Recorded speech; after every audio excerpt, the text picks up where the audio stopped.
And we're here. Hello! Hello! A surprise. It's an impromptu Saturday generational change. I'm Jen. I'm Peter, and we have had quite the productive day. We have had a very productive day, and we have a lot of things to talk about. Jesus, welcome. Good to see Hi, you. all. Make sure you're smashing that like button, getting this out there to I've been in a schwitz. You've been in a schwitz for 6 hours.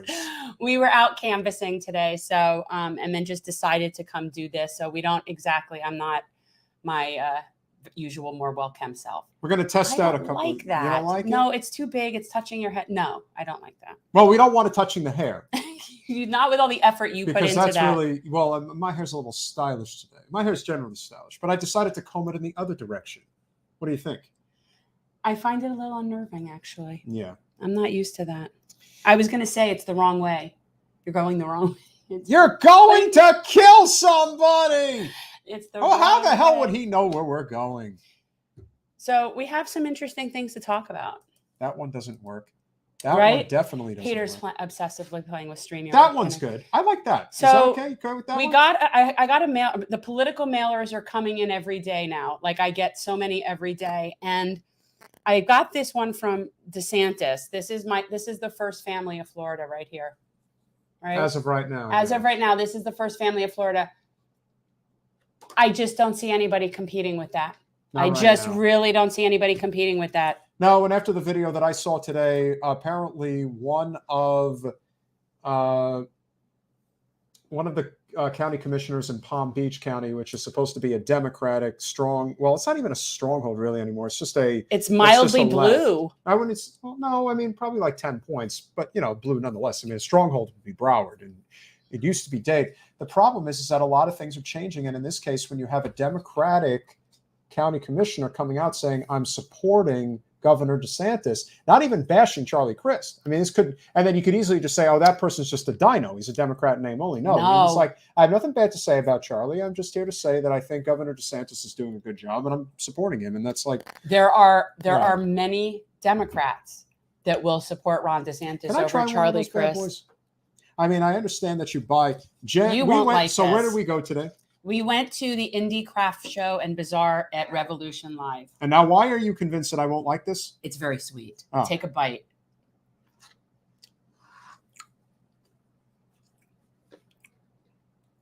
It's interesting. It's caramel and shortbread. It's really good. There's little Peruvian cookies. I mean, I would hate myself for not actually having one. Because they're so yummy. They're little shortbread cookies with caramel sandwiched in them. They're quite tasty. So I bought myself a really nice candle.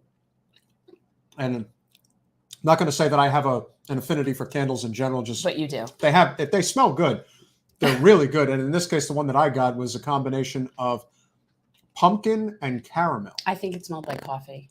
It had a little bit of a coffee scent to it for sure, but it smelled like the fall. It did smell fall. And being from New Jersey, I have a lot of passion for that whole fall season smell. We don't get it here. No, definitely. There's not a whole lot of fall. But the weather's becoming a little bit more tolerable for canvassing, which we just did. So some things have been happening, people, that we need to talk about.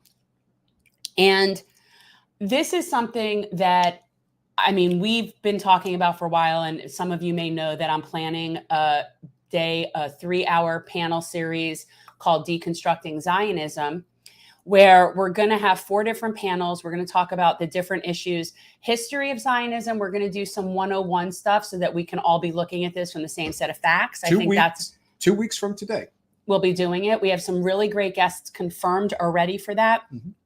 Are we allowed to share some of those guests? We can share some of those guests. So I just don't know that most people would know the people. I mean, well, the fourth and the last panel is going to be the intersection between the Black liberation movement and the pro-Palestinian movement or Palestinian rights movement. And right now confirmed on that, we have Phil Agnew from Dream Defenders and Margaret Kimberly, friend, author, historian, 2 amazing people. So that's just one panel, and there's still more invites out. So it's coming together really nicely. But in the meantime, one of the people that is going to be participating, well, hopefully, but that I've reached out to is friend Katie Halper. And this is something that I've been planning for a while. However, the other day, Katie was fired from her job at Rising at the Hill for a monologue that she did in support of Rashida Tlaib's comment that claiming that progressives cannot say you cannot be progressive and support the Israeli apartheid state. And of course, everybody who, has no concept of nuance and loves to just throw down about that, like our congresswoman, come out and just say she's an anti-Semite. Rashida Tlaib's an anti-Semite. Who's our congresswoman? Debbie Wasserman Schultz. So Katie, then being a smart journalist person, went and did a whole bunch of research and put together a really good monologue explaining how, yes, in fact, Israel is an apartheid state by definition of basically every single organization in the world believes it to be so. In fact, and if you watch, I don't know, can we play Katie's monologue? Or should I just direct people to Katie's monologue? Because guys, she did some serious digging, and there are many people from the Israeli government, former prime ministers, former people in the cabinet positions there, that have referred to Israel as an apartheid state.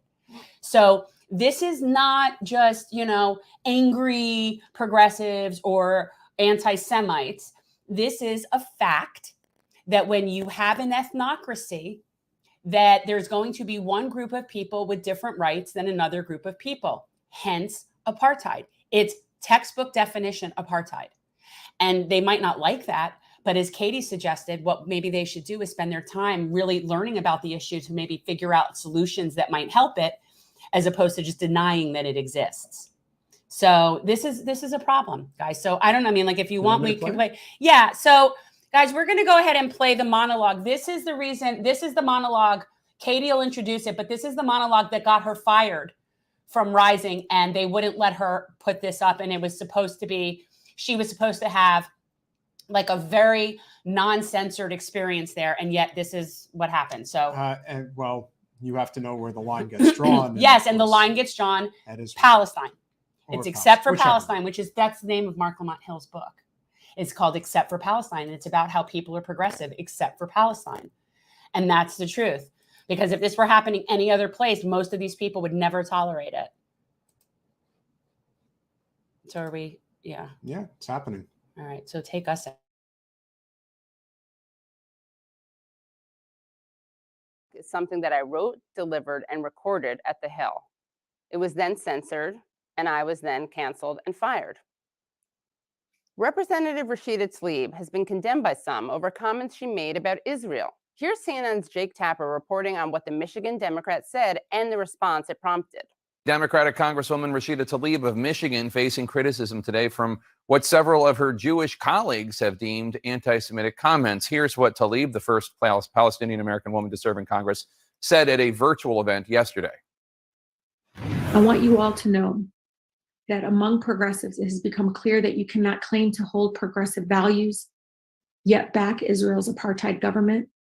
And we will continue to push back and not accept this idea that you are progressive except for Palestine any longer.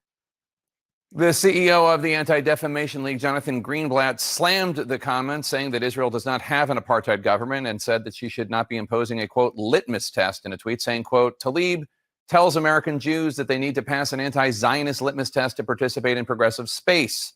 Some of Tlaib's Jewish colleagues in Congress agreed. Florida Congresswoman Debbie Wasserman Schultz called her comments, quote, outrageous and, quote, nothing short of anti-Semitic. Debbie Wasserman Schultz is right. It is outrageous. It's outrageous that Rashida Tlaib is getting attacked. Tlaib is merely stating that Israel is an apartheid state and that people who claim to have progressive values cannot support an apartheid state. No matter how loose a definition of progressive we use, it certainly excludes supporting a racist apartheid system. What's outrageous is attacking Tlaib for pointing out that progressive except for Palestine is an intrinsically contradictory position. What's also outrageous is that the Anti-Defamation League's Jonathan Greenblatt would claim that Israel is not an apartheid government. What's outrageous is that Jake Tapper would accept Greenblatt's judgment as the truth and not propaganda that needed to be pushed back against. I understand that Greenblatt and perhaps Tapper feel like Israel is not an apartheid state, but unfortunately for them, apartheid isn't about your feelings. It's about facts. In 1973, the UN defined the crime of apartheid as any inhuman acts committed for the purpose of establishing and maintaining domination by one racial group of persons over any other racial group of persons and systematically oppressing them. In 1998, the Rome Statute of the International Criminal Court defined apartheid as inhumane acts of a character that are committed in the context of an institutionalized regime of systematic oppression and domination by one racial group over any other racial group or groups, and committed with the intention of maintaining that regime.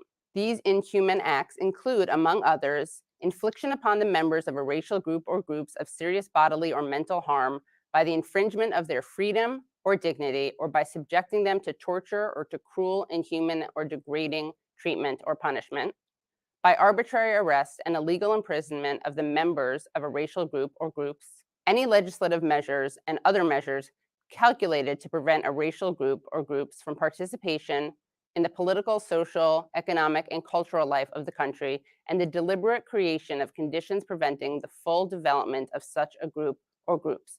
In particular, by denying to members of a racial group or groups basic human rights and freedoms, including the right to leave and to return to their country, the right to a nationality, the right to freedom of movement and residence, the right to freedom of opinion and expression, and the right to freedom of peaceful assembly and association. I'd encourage Jake Tapper to look this up sometime. Here are just a few examples of Israel's apartheid policies. The Law of Return of 1950 allows any Jew, which means anyone with one Jewish grandparent, the right to return to Israel, the right to move to Israel and automatically become citizens of Israel. It gives their spouses that right too, even if they're not Jewish, though if they're Palestinian, that's another issue entirely. Palestinians, of course, lack that right. The Israeli Citizenship Law of 1952 deprived Palestinian refugees and their descendants of legal status, the right to return, and all other rights in their homeland. It also defined Palestinians present in Israel as Israeli citizens without a nationality and group rights. These laws together obviously fit into the International Criminal Court's apartheid criteria. More recently, the nation-state law established that the fulfillment of the right of national self-determination in the state of Israel is unique to the Jewish people. It demoted Arabic from an official language to a language with special status. It also stipulated the state views Jewish settlement as a national value and will labor to encourage and promote its establishment and development. These are just some of the reasons that human rights organizations have declared Israel an apartheid state. Al-Haq, Al-Mezen Center for Human Rights, Adala, the Legal Center for Arab Minority Rights in Israel, Adamir, Prisoner Support and Human Rights Association, Human Rights Watch, and Amnesty International have all documented Israeli apartheid policies. Israel's own human rights organization, B'Tselem, has declared, the Israeli regime enacts an apartheid regime. B'Tselem divides the way Israeli apartheid works into 4 areas. Land.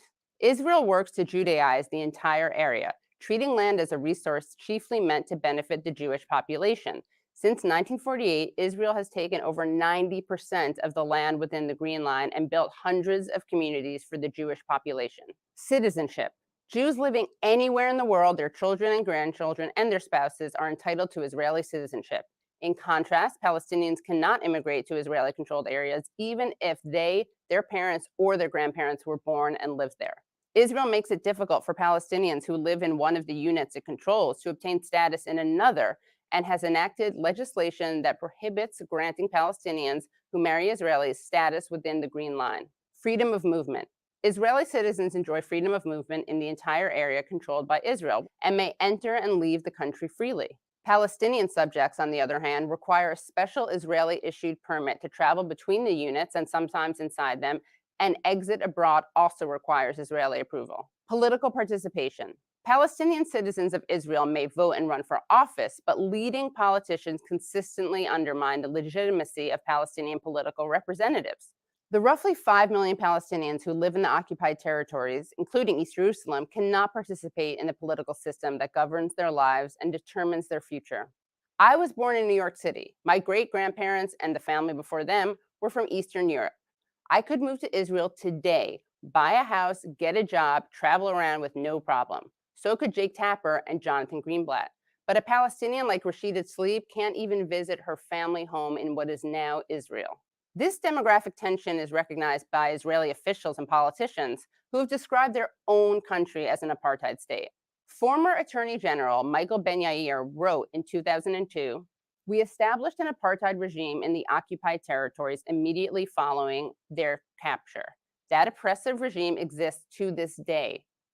Zahava Galon, former chair of Israel's Meretz party, said in 2006, Israel was relegated to the level of an apartheid state. In 2007, Israel's former education minister, Shulamit Aloni, wrote, "The state of Israel practices its own quite violent form of apartheid with the native Palestinian population." In 2008, former Environment Minister Yossi Sarid said, "What acts like apartheid, is run like apartheid, and harasses like apartheid is not a duck, it is apartheid." In 2015, former Mossad chief Meir Dagan said, President Benjamin Netanyahu's policies are leading to either a binational state or an apartheid state. Even Israel's prime ministers have used the A word. In a recently published 1976 interview, assassinated Israeli Prime Minister Yitzhak Rabin said, "If we don't want to get to apartheid, I don't think it's possible to contain over the long term 1.5 million more Arabs inside a Jewish state." In 2007, yet another prime minister, Ehud Olmert, warned, "If the day comes when the two-state solution collapses and we face a South African-style struggle for equal voting rights, then as soon as that happens, the state of Israel is finished." Prime Minister Ehud Barak said in 2010, "As long as in this territory west of the Jordan River, there's only one political entity called Israel, it is going to be either non-Jewish or non-democratic.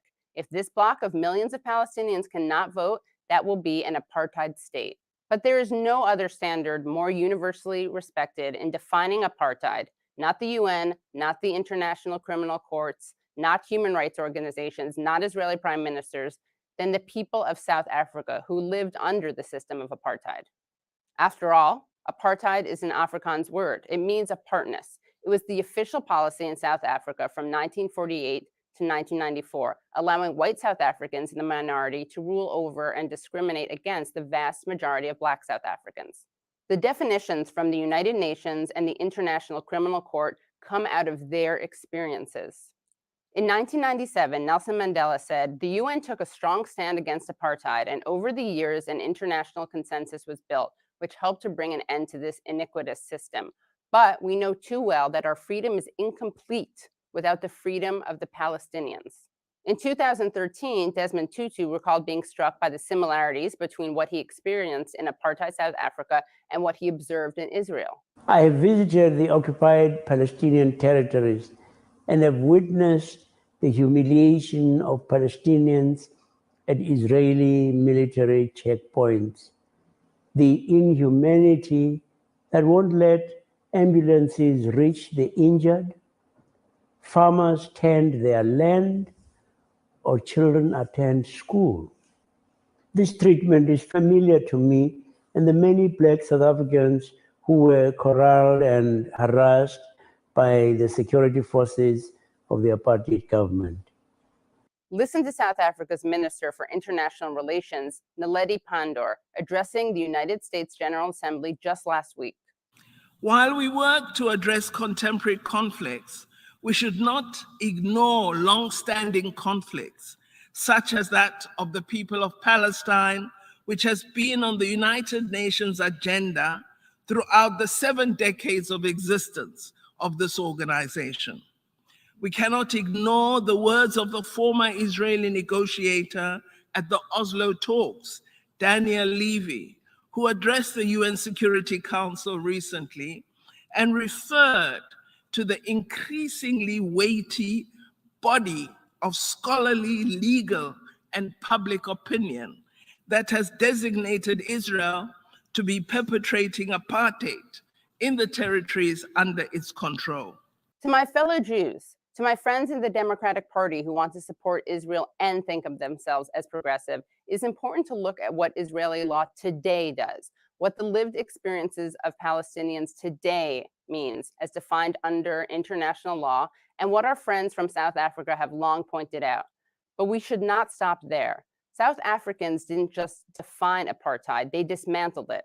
Instead of attacking Rashida Tlaib for her candor, her critics should ask themselves how Israeli apartheid could be dismantled. What would a post-apartheid country look like? Lashana Tova.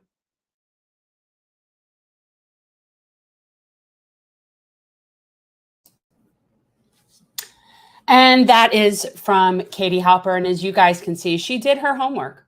She really did her homework. And this is getting harder and harder for people to deny as facts. It really is. And the more people want to just bury their heads in the sand is not making it go away.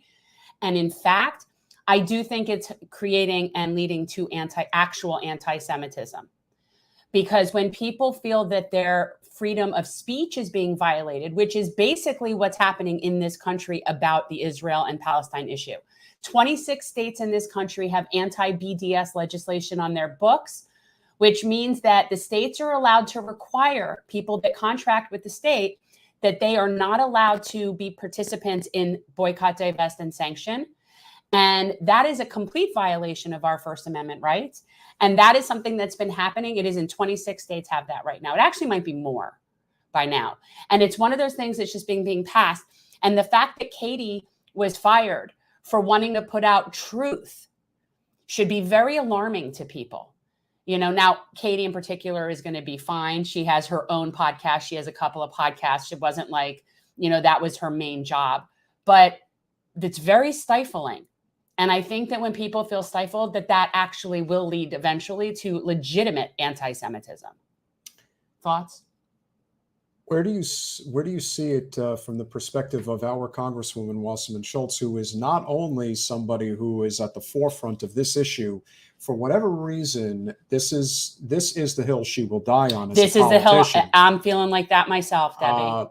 And so at the same time, Debbie is also she's one of the most inept, inadequate congressional representatives we have in the United States. Yeah. And yet, when it comes to this particular issue, especially when it comes to anti-BDS legislation, Debbie's at the forefront of it. Yeah, for sure. She's high up on the hog. She is right there neck and neck with the most lunatic GOPers that you can possibly get, even worse than Jerry Nadler, who represents Borough Park and some of the most Hasidic Jewish communities in the entire country. Which tend to be GOP, for sure. Certainly. But then again, Jerry's a Democrat. But my point is... So is Debbie. Yeah.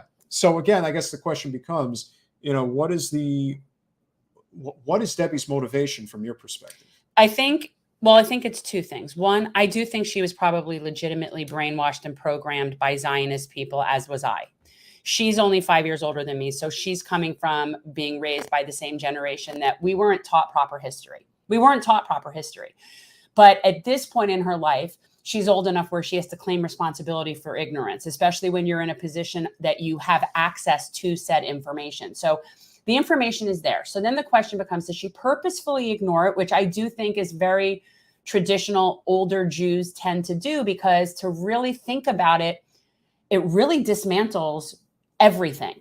Like, I don't think people understand how pro-Israel we're raised, and especially American Jews and what we're taught. And it's like, it really dismantles your entire worldview to find out that no, they're not the good guys. And yes, Israel is an apartheid state. And if Debbie doesn't like that, then she should maybe do something about it. But, you're right. That might be the hill she dies on. This might be the hill I die on. I am done being quiet about this. I'm done walking on eggshells about this. I'm done pretending that there can be a two-state solution. I'm just not doing it anymore. That's not real. What's real is that we're having an apartheid state, and we've been having kind of consistent genocide. And by genocide, it can be killing a culture. It doesn't have to be killing individuals. It can be destroying a culture. And that's what we're doing here. And if people want to know the facts and then still think that Israel's entitled to just be an ethnocracy, and they know the facts, and 750,000 Palestinians were killed, displaced, moved, and you still believe that, then fine. But own that it's an ethnocracy and it is not a democracy. I am tired of people saying that Israel is a democracy. No, it's not. You can't have it both ways. You can't have an ethnocracy or basically a theocracy. For all those people probably criticizing Iran as being a theocracy, and yet that's basically what you want. If you want to have an ethno-state, you need to conduct an ethno-cleanse. That's how it works. So if you want to say, I support Israel, Israel should exist, it should be a Jewish state, that's fine. But own that what you're talking about is an ethnocracy, and by definition is not a democracy. And that's all I'm saying. Own your shit. It's also hard to get people to think outside of the I guess, the historic connotation. We weren't taught. Yeah, but you're taught that you're the chosen people. But we were taught that Israel was a land with no people for a people with no land. That was the exact phrase. That's what my parents were taught. They weren't taught about the Nakba. They weren't taught that Palestinians were killed or kicked off their lands. And they weren't taught that. They didn't know that. And all they knew was that they were escaping the Holocaust and they needed a place that was safe to go. And they were lied to by Zionist propagandists that had been wanting and waiting for an opportunity, just like post-Holocaust, to be able to really sell their agenda. And that is what happened. And my relatives, my ancestors, they all fell for it because they were scared and they didn't know better. And also they didn't have access to information like we do now. It wasn't like they could, just look it up and Google it and find some reporter that's covered this. That's not how this works. Yeah, but I also am not convinced that if Debbie were to be confronted with this information, that her opinion would change. No, it wouldn't, because now it's political for her. But was it always? I don't think so. I think she was probably equally as brainwashed as I was. And she's chosen to stay in that camp because it's politically better for her to do so. But is it really better politically? Well, we're going to find out, people, because I think that the tide is turning. The question is the balance going to turn in which election? And it isn't just on this issue. It's a lot of issues, but you've got the older people. It's a generational shift. It's a generational change. But the thing is with her, she really is representative in that way of a lot of people. And that is why we are going to be hosting 2 weeks from today, October 15th, from 2 to 5, 4 panels, 3 hours, called Deconstructing Zionism. And the panels are going to be really packed with amazingly intelligent people that understand this issue very well. And this isn't partisan, and it really shouldn't be political. What we're talking about is justice. It's about justice. And right now, they're not living in a just way. And that's something we need to work on. So 2 weeks from today, Deconstructing Zionism. Yeah, we have some great guests scheduled, guys. I'm very excited about it. And I love when we do a marathon like that.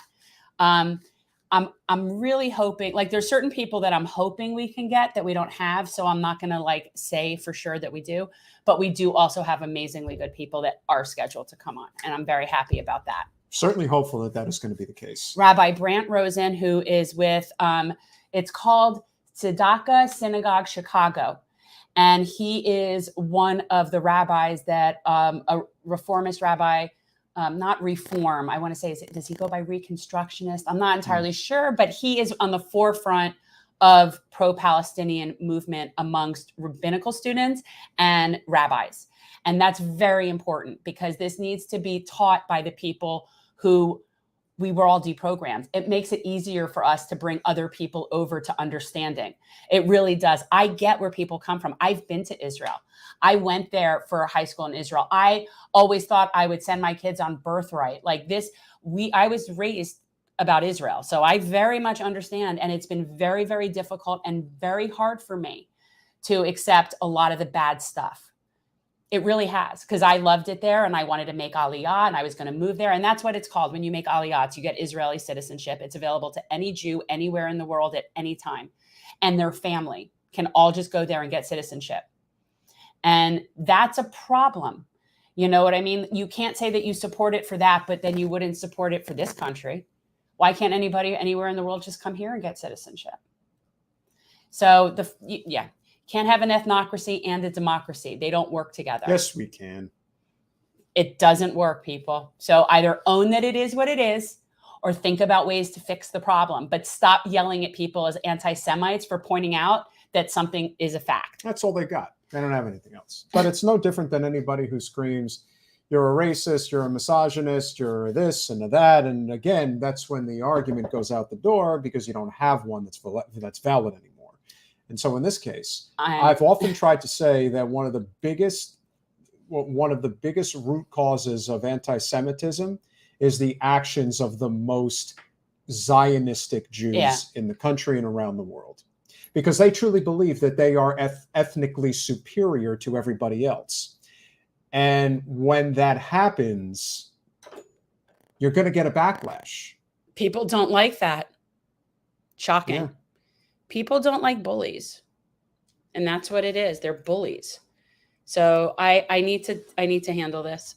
I feel bad to some extent that I've even waited as long as I have to really handle this and really put myself out there for this, because to some extent it's a risk. It is.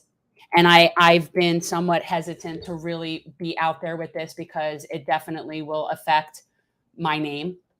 And I have to look at, for me, the bigger picture. And if this is the hill I have to die on, it's the hill I have to die on.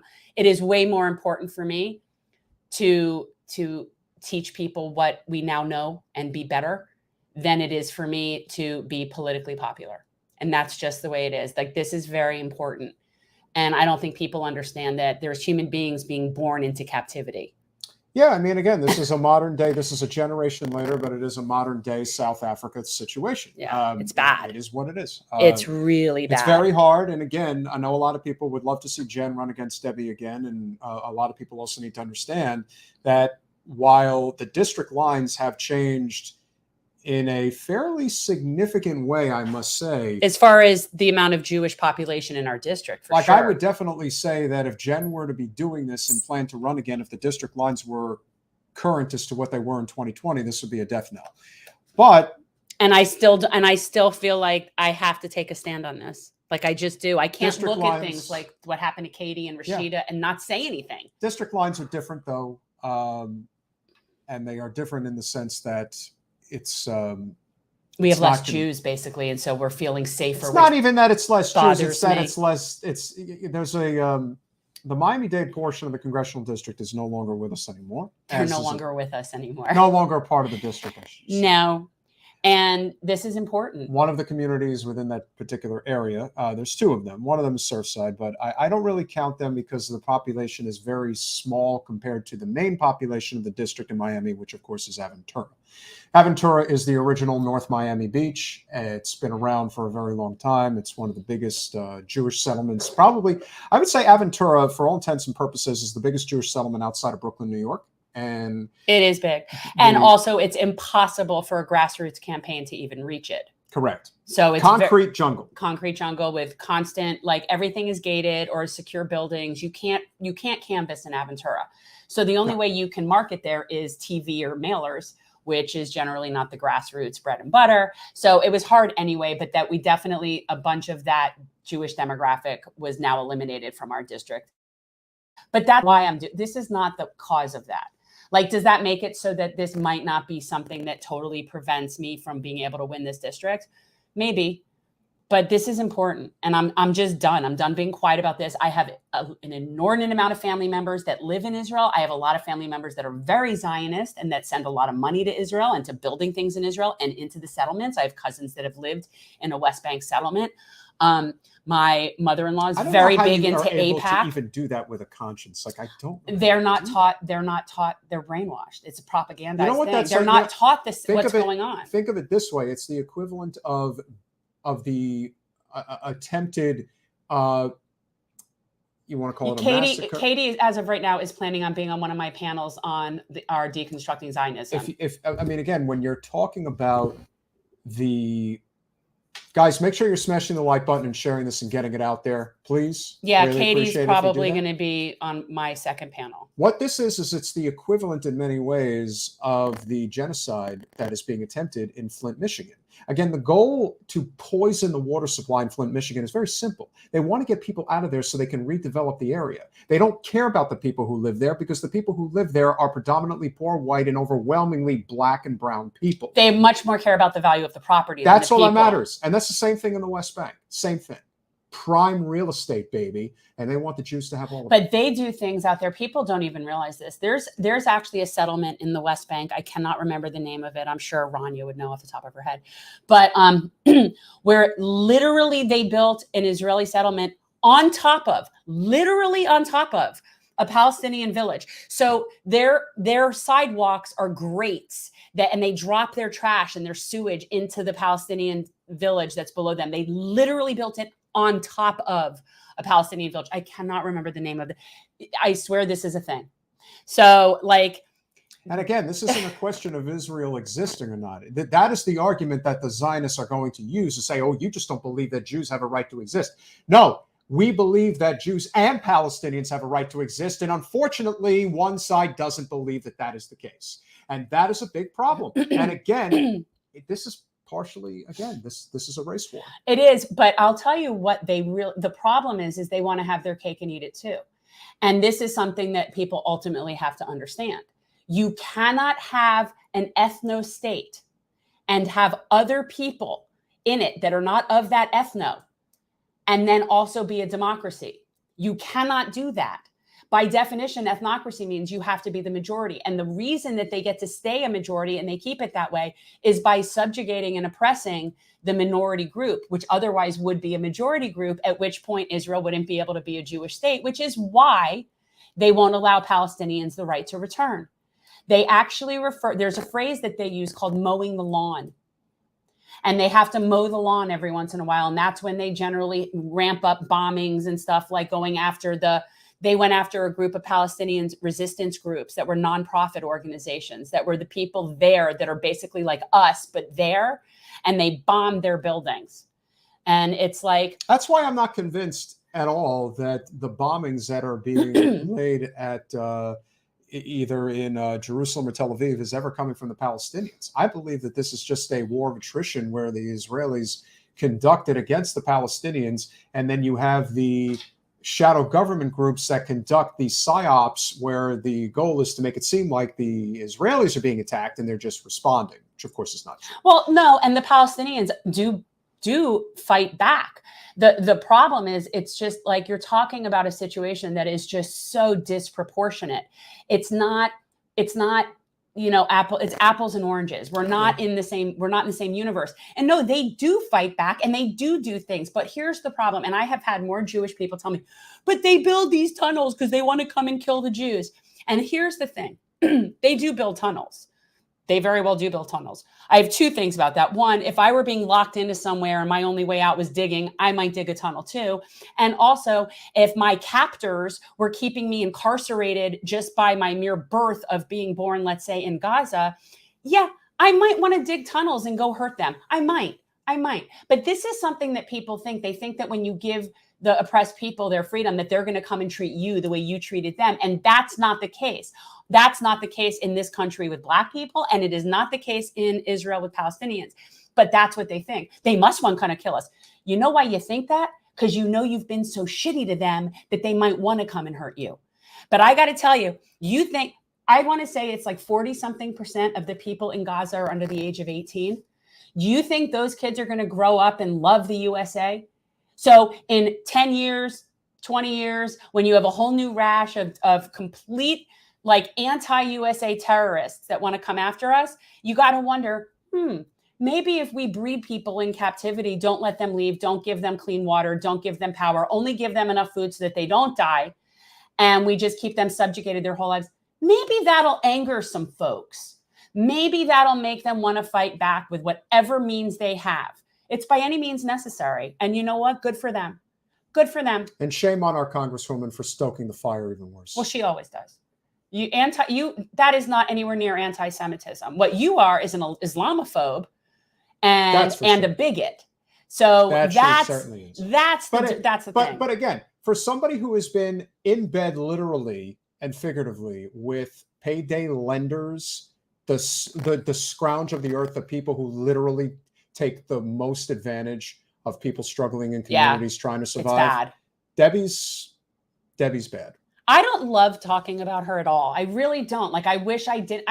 But the glorious thing if I had a good congressperson, I wouldn't even be here. Yeah, but you see, here's the thing. And this is when you know that she's really not liked in many ways. Yeah. Is that whenever she does open her mouth, the onslaught that comes at her, literally at her, is relentless, because people really don't like her. And she has been protected for a very long time.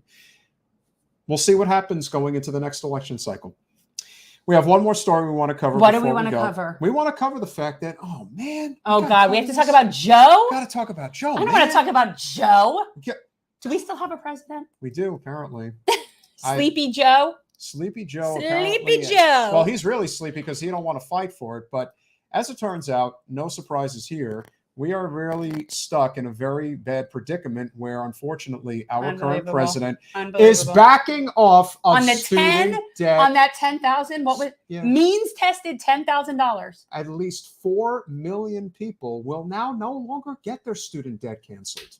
What did they change the standard? So now No, the means apparently, well, again, because, you know, it's always the big bad GOP, and apparently there is a lawsuit that is being thrown at the Biden administration regarding whether or not they have legal standing to cancel student debt. Guess what? The answer is yes, they have legal standing to cancel a student debt. President has that authority. But unfortunately, much like using the parliamentarian as an excuse. Okay, guys, but the parliamentarian is not an excuse. She is power. So if you want real leadership for the Democratic Party going into 24, let's go with Manchin and the parliamentarian, guys. That's where the real power in the party is, because she's more stronger than Joe. Biden administration scales back student debt relief for millions amid legal concerns. Education Department says that a subset of federal student loans owned by private lenders no longer qualify for relief. The Biden administration is scaling back its debt relief program for millions of Americans over concerns about legal challenges from the student loan industry.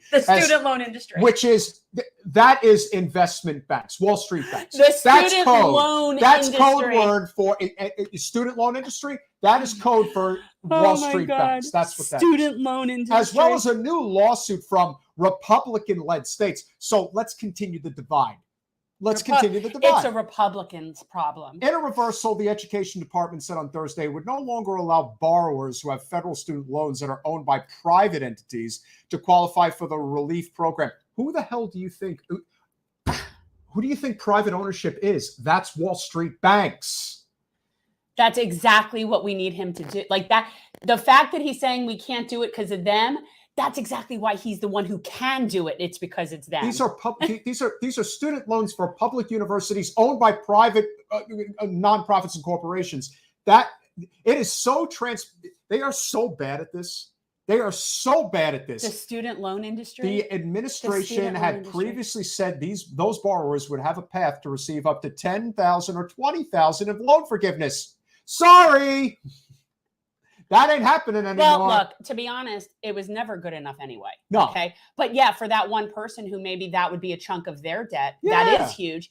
And the policy change comes as the Biden administration this week faces its first major legal challenges to the loan forgiveness program, which the GOP have railed against as an illegal use of executive power that is too costly for taxpayers. It's not. It's not a burden of the taxpayers, and it's not illegal. The president has the executive authority to wipe out student debt. And any president with any balls would just do it and tell them to go F off.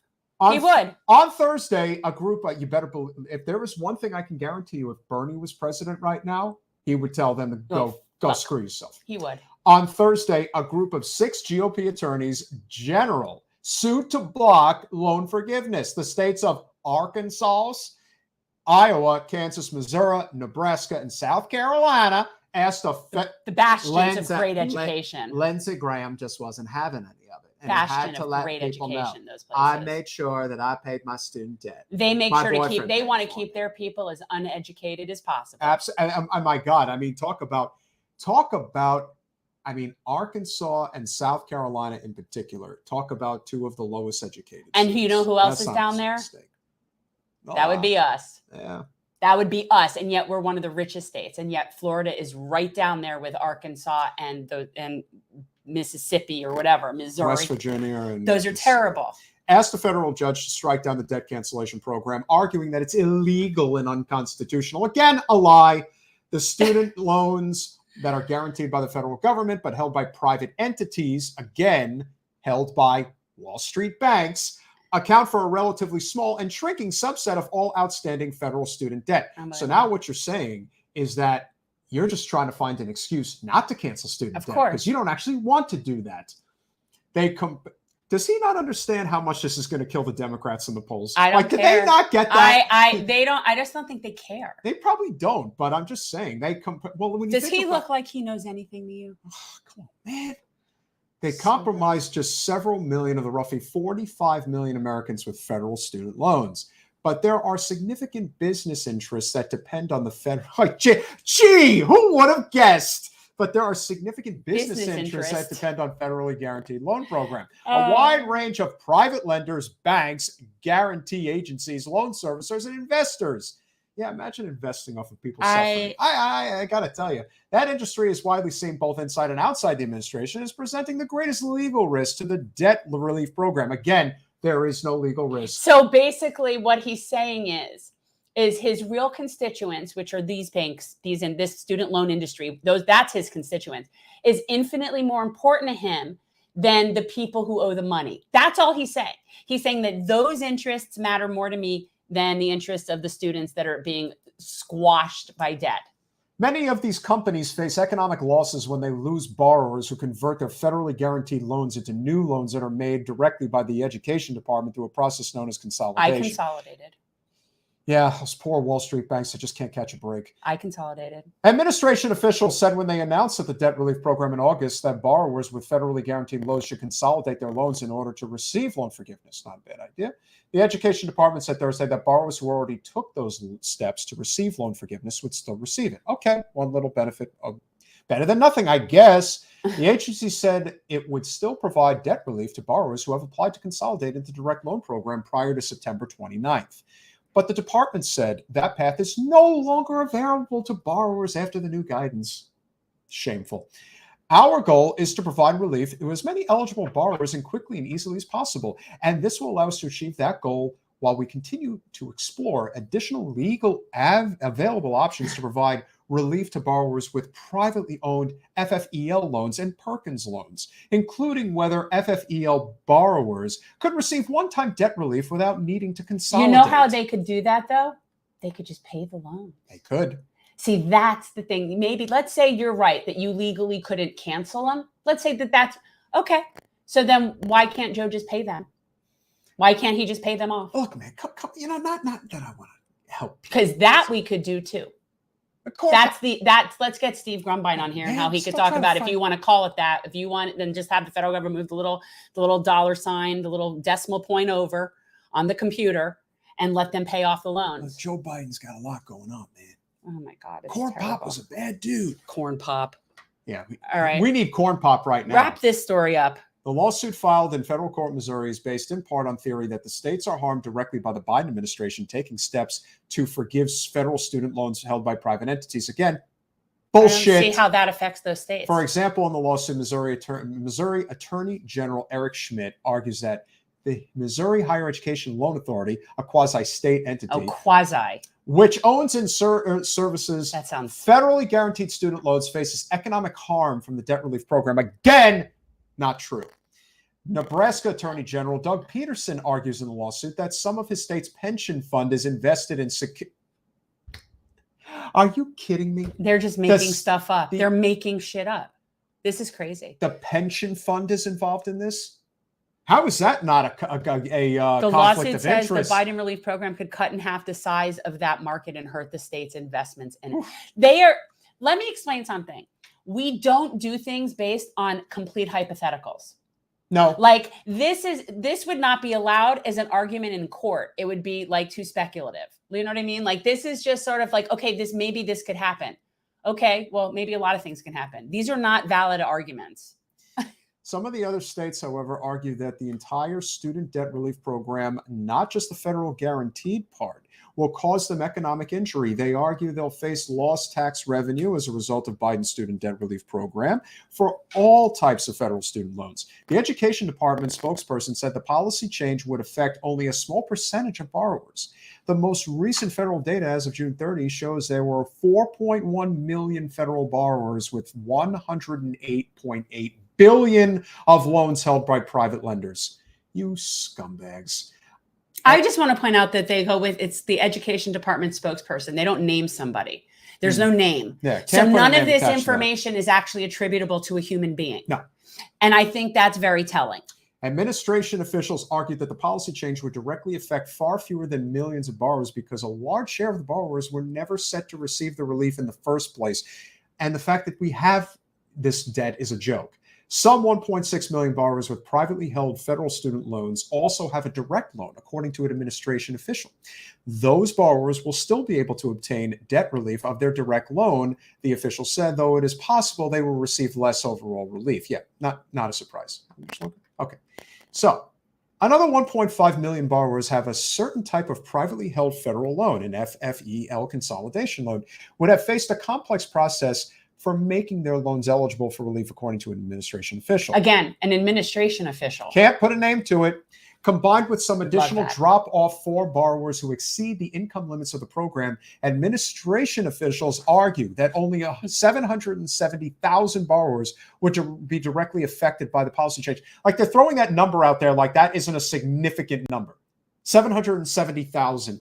Earlier this month, the Biden administration released data estimating that 42.4 million borrowers across the country would be eligible for its debt relief program. My, how that has changed. It's not clear why the Biden administration decided on Thursday to pull the plug. No, it actually is very clear. His friends didn't like it. The party is funded. The Democratic Party is owned by Wall Street and Silicon Valley. That's why. Period. That's the reason. That's why. His friends were going to lose some money. That's what it is. Joe, I mean, if you really want the money for the midterms, I mean, come on, baby. You gotta keep He's it word, just man. concerned about his friends. Man, can't even open my eyes. Industry officials and a wide range of policy experts had long warned, even before the administration's August announcement, about the legal complexities associated with the federal government for giving federally guaranteed student loans. Again, this is a lie. It's a lie.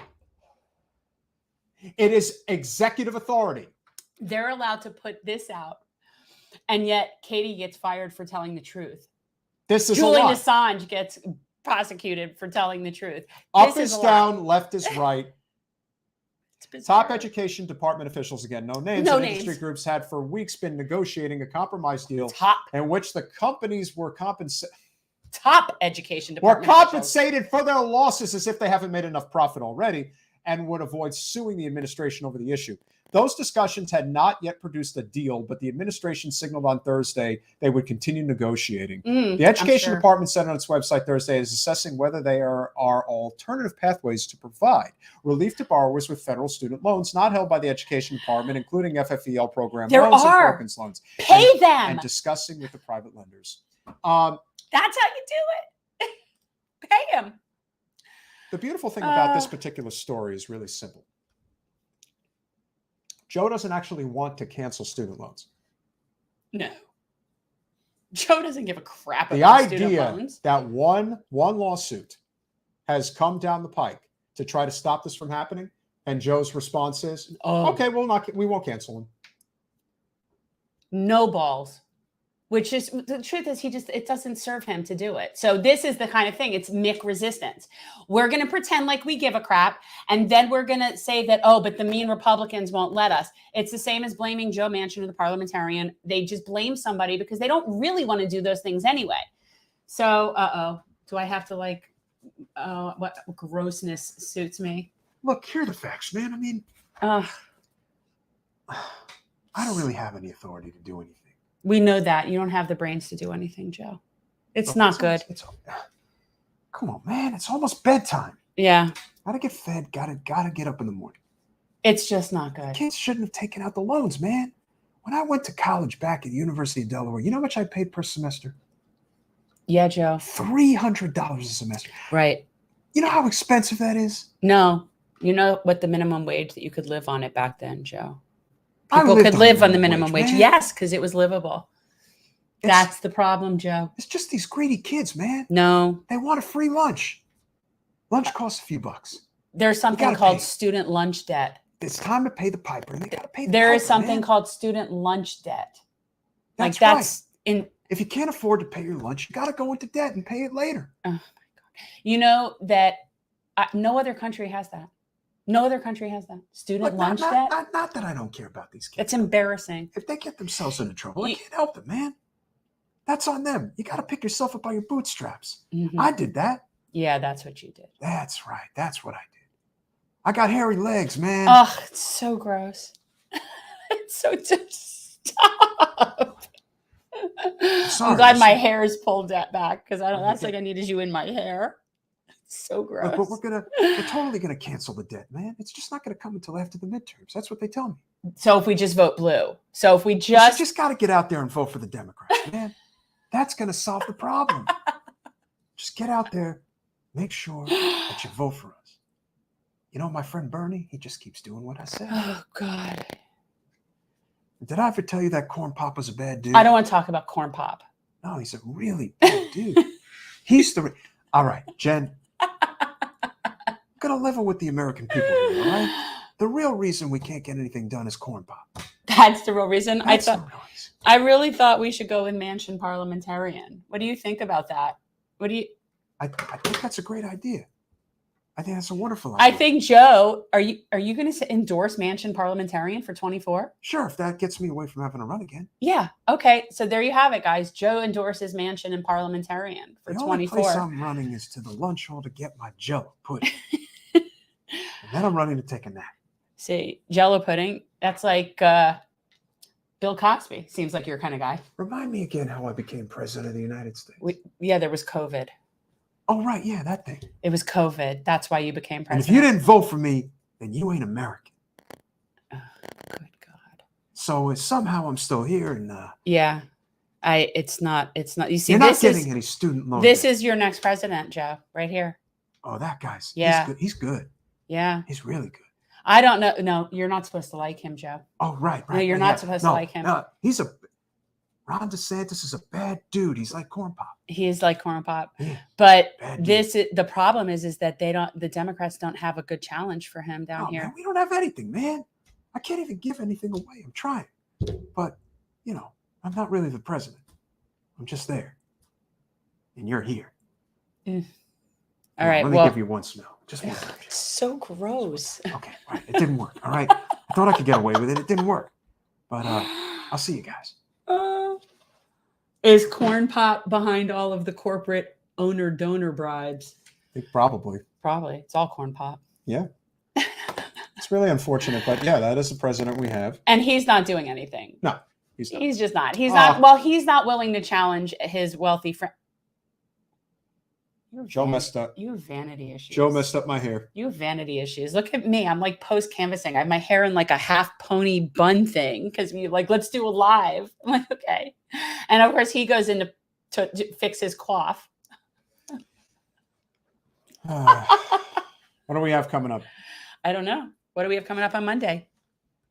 What's our show on Monday? What do you got? Paul, it took you forever to get here, brother.